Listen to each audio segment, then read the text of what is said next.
Yacine Bellatar, Riss va-t-il trop loin en disant qu'Edoui Plenel condamne à mort une deuxième fois la rédaction de Charlie ? C'est grave, non ? Enfin, je pense qu'à un moment, faut lever le pied, quoi. C'est pas une petite accusation.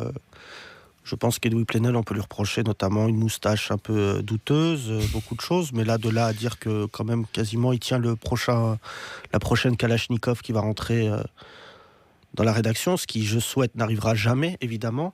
C'est que là, on rentre dans une hystérie. Mais Edoui Plenel lui-même a-t-il raison de parler de guerre aux musulmans ? Mais personne n'a raison, personne n'a tort, puisque à partir du moment où ils tiennent ces propos-là, ça n'engage qu'eux. Moi, je suis français, je suis pas dans un étau entre Riss et Plenel, ce qui est quand même le cas de notre profession, déjà. Parce qu'on demande d'être Charlie, d'être... je le dis très concrètement, je suis pas Charlie.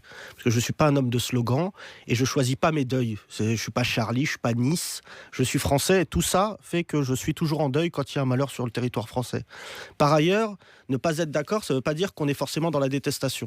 Et là, ce qui se passe avec Charlie Hebdo, qui est devenu quand même un journal très partisan, il faut pas oublier, je le dis, il faut remettre, le papier était très bien juste avant de préciser cela, mais je vais expliquer juste avant les attentats ce qui s'est passé.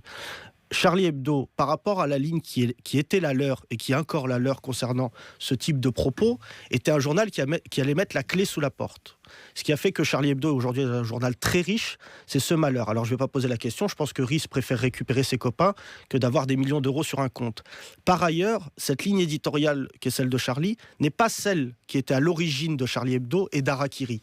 Parce que professeur Choron, qui est l'âme de ce journal, s'il revenait aujourd'hui, je pense qu'il ne serait pas tout à fait d'accord sur le fait qu'on parle que de politique. Mais c'est un dessin.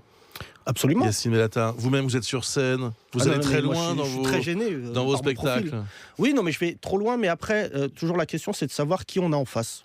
Ouais. Est-ce qu'on est dans une bienveillance ou pas ? Mais, donc il faut se fixer des règles. Non, mais... il y a des choses qu'on n'a pas le droit de montrer, on revient au même débat finalement. Non, absolument pas, on peut tout montrer, sinon on est en Corée du Nord. Mais c'est valable aussi pour Charlie Hebdo. Est-ce que, au-delà des propos de Riss, est-ce que le dessin initial, celui qu'on a évoqué à l'instant avec Céline, vous a dérangé ? Celui sur Plenel ?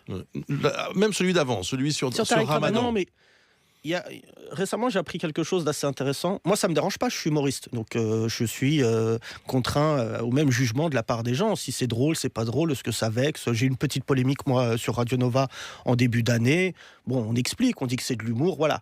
La puissance des réseaux sociaux fait qu'on va trouver quelqu'un qui va être vexé à un moment ou à un autre. Et aujourd'hui, j'ai pas été vexé par les dessins de tout simplement de Charlie Hebdo, parce que ça m'a pas fait rire. Mais de là à ce que je rentre dans une polémique, c'est pas le sujet. Yacine Bellatar, qu'est-ce que ça dit, cette polémique violente entre ces deux journaux, ces deux personnages ? Qu'est-ce que ça dit de notre pays et de notre société ?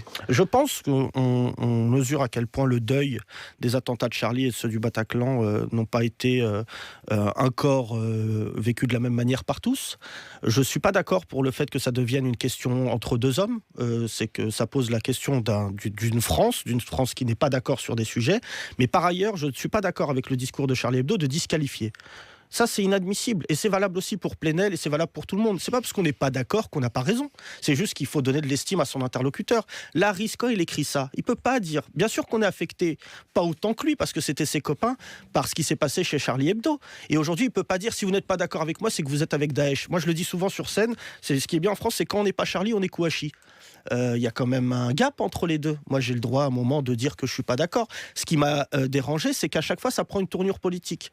Et vous le savez, Bruce, parce qu'on suit les médias de près, mais Caroline Fourest, depuis 15 jours, elle nous explique sur tous les plateaux télé qu'elle savait que Tariq Ramadan était un violeur et qu'en fait, elle l'a pas dit. Ça, c'est encore plus grave. C'est-à-dire qu'elle le savait, elle n'a rien dit. Mais la réalité, c'est qu'il faut pas tout, et je le dis souvent, islamiser. C'est-à-dire qu'en fait, on peut ne pas être d'accord à quelqu'un sans le renvoyer à sa culture, à ses origines. Et il y a souvent, on me dit une blague, il y a quelqu'un qui m'a dit un jour, tu m'aimes pas parce que je suis arabe. Je t'aime pas à la base parce que t'es un connard. Après, il s'avère que t'es arabe. Mais ça, c'est fou à partir du moment où on communautarise tout et les conséquences sont tragiques. Merci beaucoup Yacine Bellatar. Merci à vous, c'était génial de me réveiller super tôt le matin, vraiment. Et je voulais remercier vraiment le service public, vous faites un travail exceptionnel. Et un peu d'amour, ça nous fera du bien, voilà. Merci Yacine Bellatar. Merci à tous. Le temps.